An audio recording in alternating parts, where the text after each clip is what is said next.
Assalamualaikum warahmatullahi wabarakatuh. Selamat malam. Di video kali ini saya akan menjelaskan sebuah tugas, yaitu etika profesi, di mana ada 3 soal.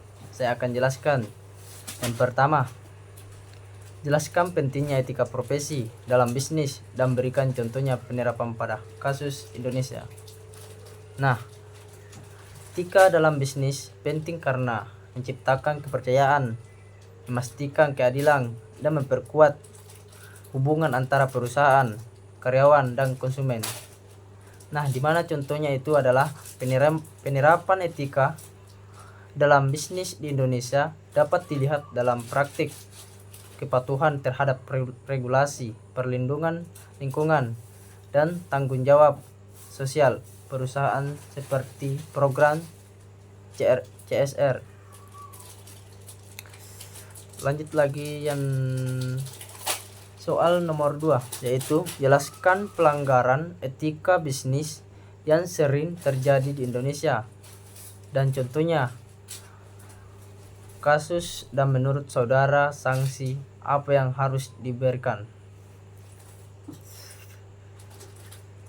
Nah, pelanggaran etika bisnis yang sering terjadi di Indonesia termasuk korupsi, penyalahgunaan kekuasaan, dan pelanggaran hak buruh.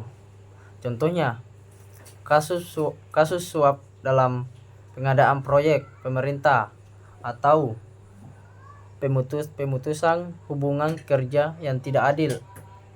Sanksi yang seharusnya diberikan termasuk denda yang signifikan, larangan berbisnis, atau tindakan hukum, tergantung pada tingkat pelanggaran dan dampaknya.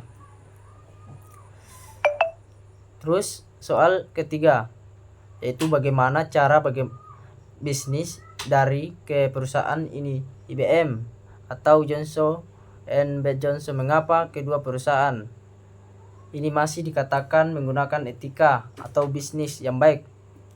Nah, IBM dan Johnson & Johnson dikenal karena praktik bisnis yang etis karena keduanya menempatkan keberlanjutan, integritas, dan bertanggung jawab sosial sebagai prioritas. BM misalnya fokus pada motivasi teknologi yang berlanjutan dan keamanan data. Sementara Johnson & Johnson terkenal dengan komitmen mereka terhadap kualitas produk dan pengabdian pada kesehatan masyarakat. Kedua perusahaan ini juga memiliki kode etik yang ketat dan mekanisme pengawasan untuk memastikan kepatuhan. Nah, itulah tadi video penjelasan dari tugas etika profesi. Semoga bermanfaat. Saya Arbain undur diri. Wassalamualaikum warahmatullahi wabarakatuh.